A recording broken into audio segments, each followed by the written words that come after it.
Pathfinder Wrath of the Righteous has a very complex combat system. You've got real-time, you've got turn-based, and they all have their own nuances and complexities. Today, I'm going to try and simplify both of these for you so that you can succeed on any difficulty. Let's go. This video is sponsored by you. Be sure to let me know in the comments below if I've missed anything about the combat system, if there's anything specific you'd like to know more about, also let me know, and hit that subscribe button if you enjoy. We will start off with some basic tips that will fit both turn-based and real-time mode, and then we'll get into the nitty-gritty of each mode. And we're going to start off with inspecting enemies. This is invaluable information. You should expect any new enemy that you come across. This will tell you things like their class, what resistances they have, if they have any immunities to certain spells or certain effects that you may put on them. And the most important thing is the armor class, which we will talk about a little bit when we talk about attack rolls. All this information is freely available to you for any enemy, and you should absolutely be using this as much as possible. The party formation menu is something you should familiarize yourself with, especially as you're gaining new companions, so that you can make sure that you've got tanks in front, you've got melee DPS next to them, and then all of your ranged spellcasters and damage dealers are at the back. You want to make sure you've got that spread happening. You want to do this regardless of your combat mode so that you make sure that your tanks are in the front, they're actually getting attacked first, as well as if you're coming into choke points. You don't want to be attacking someone through a doorway and have your melee characters at the back and your ranged characters in the front, and then get them stuck in the way between the enemies and your allies, because they will get in the way. You want to make sure that they're spread out correctly, and you can also use those choke points to your advantage. Now let's talk about attack rolls, damage rolls, critical hits, and we can explain that concept.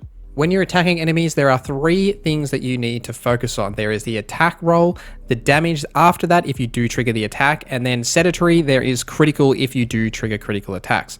Now, the base one is just your general attack, whether you hit the enemy. An attack roll is attempt to hit that enemy. This is a D20, so a dice 20 roll, plus your base attack bonus and your ability score modifiers and other modifiers after that. The total of your roll and modifiers is then compared to the target's armor class, which you can view by the inspect or just by checking the combat log to see if it is affected by any other things like being flat-footed or if it is a touch AC. After it's been decided if you're actually going to hit the enemy or not, you then have the damage roll, which is affected by the weapon that you are equipping, whatever dice that is rolling. For a rapier, for example, it's a 1d6. You can have various effects on top of that, different weapon specializations, enhancements, including your actual ability score modifier as well. This will then trigger a certain amount of damage on the enemy. You need to also pay attention to the resistances that the enemy has. If they have a resistance to just basic weapons, you should use like a cold iron weapon or a good weapon just to minimize the damage reduction effects that may occur there.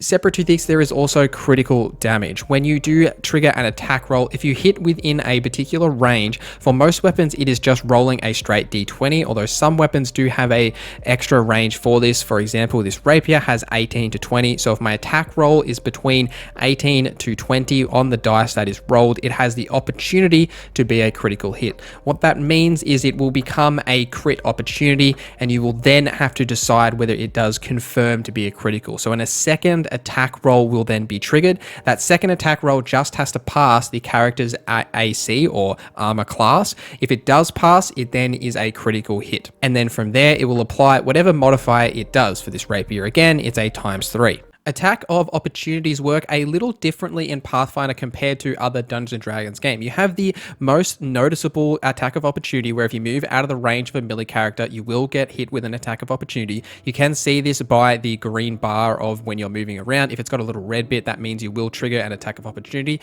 However, if you are using a spell within melee range as well, whoever you're using the spell on or anyone that's in melee range of you will get an attack of opportunity against you as well. So there is that extra complexity there, so be mindful of when that is triggered. I would also highly recommend that you use the combat log on the right hand side. You should absolutely be checking this very often. It's highly important that you know what's happening, what rolls are happening, when you're missing things, when enemies are immune to certain things or you are immune to certain things. It's very important that you pay attention to this log, turn-based or real time.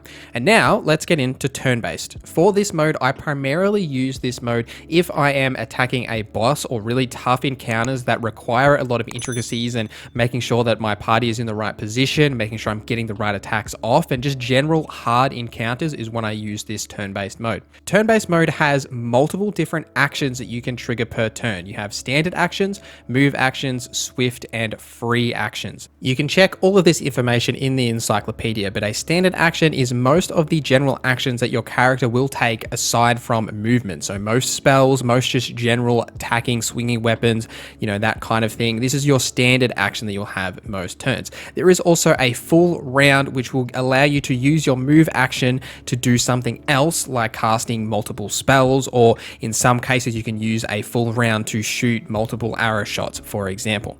The move action is the more common one that you'll use the most, which is just allowing you to move around the battlefield. You can go into your standard action if you do want to choose to move a little bit further, but you should try and avoid this to make sure that you're moving a certain distance and then actually attacking the enemies.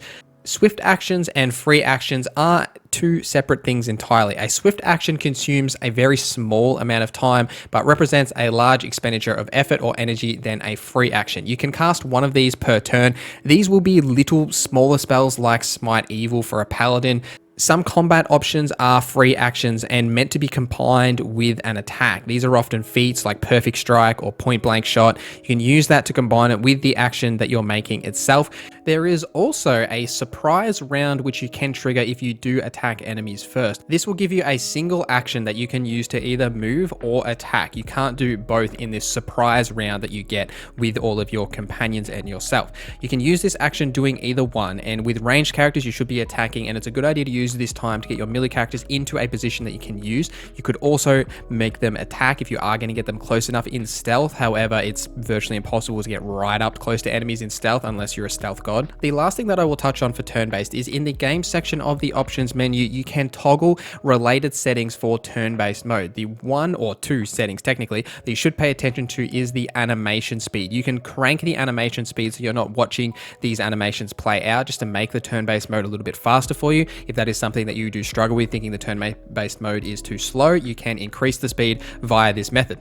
And now let's talk about real time. For real time, I use this for large encounters. Think the big set pieces where there is a ton of enemies and most of them are pretty weak. They're just kind of trash mobs, as well as just picking up trash mobs when you are exploring. You get 2 or 3 enemies. I just use the real time mode to just clear out that encounter and completely move on. The difference with real time mode is you don't get standard and move and swift actions. You just get general actions. You can make actions, like technically there is swift and free and standard and move actions underneath the hood. However, you don't actually see them in front of you and the menus itself. You can cast a swift action like Lay of Hands on yourself if you are using Sailor or a Paladin. This will still be a swift action. You'll still get this practically immediately, but you're not going to get these pop-ups like you do with turn-based. Now, when you are in real time, your general attacks will happen every 6 seconds roughly. If you hover over your characters or in the settings, you can turn it on so it's always on for each character.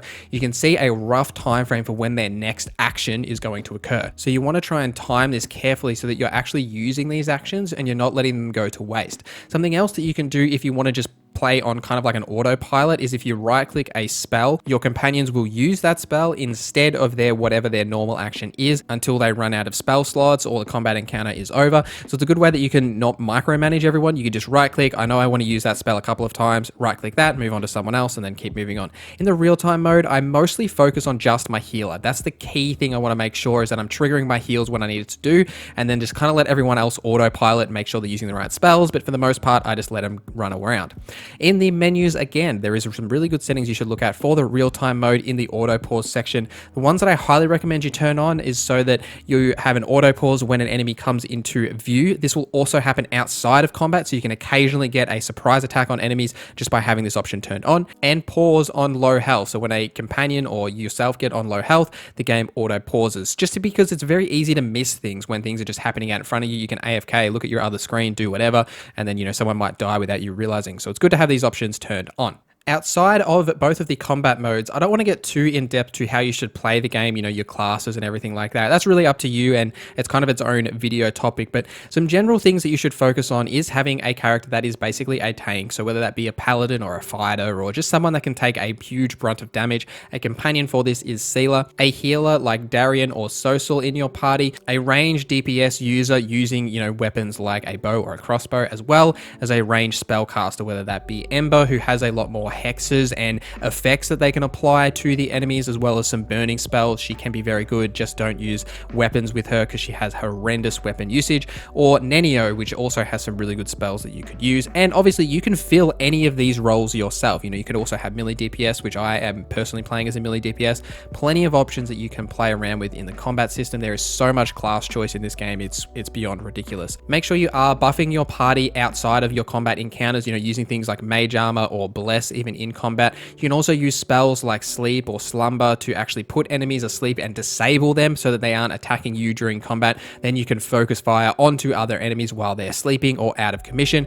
Also, redo your UI bars often. I personally found that every time you level up and you get different spells and abilities, your UI bar gets really complicated and convoluted. I am constantly redoing this, moving things around, so I know what kind of spells and abilities that I have, and you know, I often forget about the abilities tab, and there's plenty of things under there that you should be looking at for all of your characters. And why not check out my Mythic Path video that goes through the basic 6 Mythic Paths that you need to make sure that you do get before you get out of Act 1, and make sure you're triggering these so that when you do actually make the Mythic Path decision, you haven't missed out. Please follow me on Twitter, Instagram, and on Twitch, where I stream 2 days a week, Tuesdays and Thursdays, Australian night times. Hope to see you guys there in the next stream. Thank you for watching this video. My name is NorZZa, and I hope you have a great day.